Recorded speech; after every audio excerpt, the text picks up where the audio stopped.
Attorney General Ken Paxton has announced a probe into proxy advisors pushing left-wing agendas. This is Wednesday, September 17th, 2025. Texas Scorecard presents the day's first news for the Lone Star State. The Texas Minute, with your host, Michael Quinn Sullivan. Well, happy Constitution Day. It was on this day in 1787 that delegates to the Constitutional Convention in Philadelphia adopted the U.S. Constitution. It is now the longest-standing written constitution in the world. Let's get into today's news. Harris County Judge Lina Hidalgo will not be seeking re-election in 2026. Tensions between Hidalgo and her fellow Democrats in Harris County office have escalated in recent months, culminating in a censure, making her the first Harris County judge to face such a rebuke. There was already a crowded field to oppose Hidalgo, including 2 Democrats and 3 Republicans.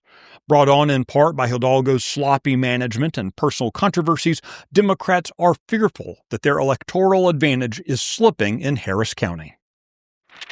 A federal judge in Fort Worth has decided not to block the new Tarrant County Commissioner's Court map that was drawn to increase Republicans' electoral advantage. The judge concluded that Democrats are unlikely to succeed on the merits of any of their claims alleging racial bias. Democrats, of course, are appealing the decision.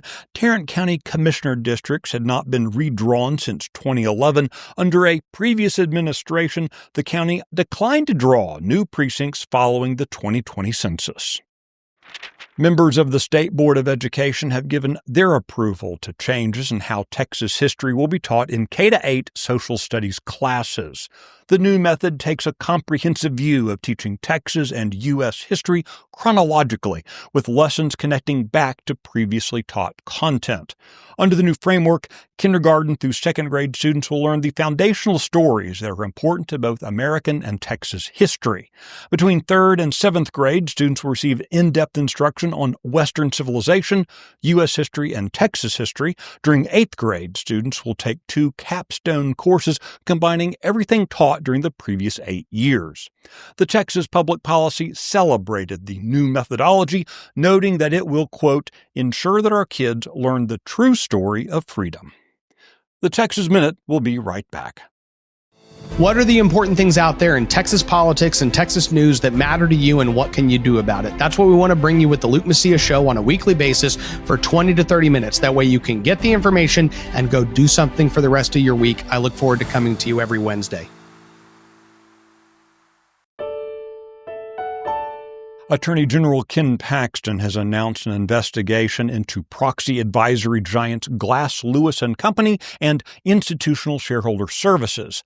The 2 firms control 95% of the global proxy advisor services market. The AG's investigation is focusing on whether the firms have misled institutional investors and public companies by advocating for radical political agendas over sound financial principles. According to Paxton, both Glass Lewis and ISS have routinely advised shareholders to back initiatives focused on diversity, equity, and inclusion, gender-based hiring quotas, and aggressive climate activist policies.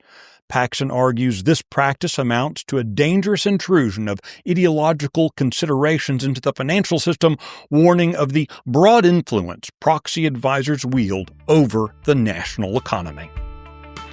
You can find details on all the stories mentioned today and keep up with the latest news by visiting TexasScorecard.com. This edition of the Texas Minute was based on the original reporting of Michael Wilson, Aaron Anderson, Addie Hovland, and Sidney Henry. Our producer is Nick Shepard. I look forward to seeing you out around the Lone Star State. Have a great Constitution Day.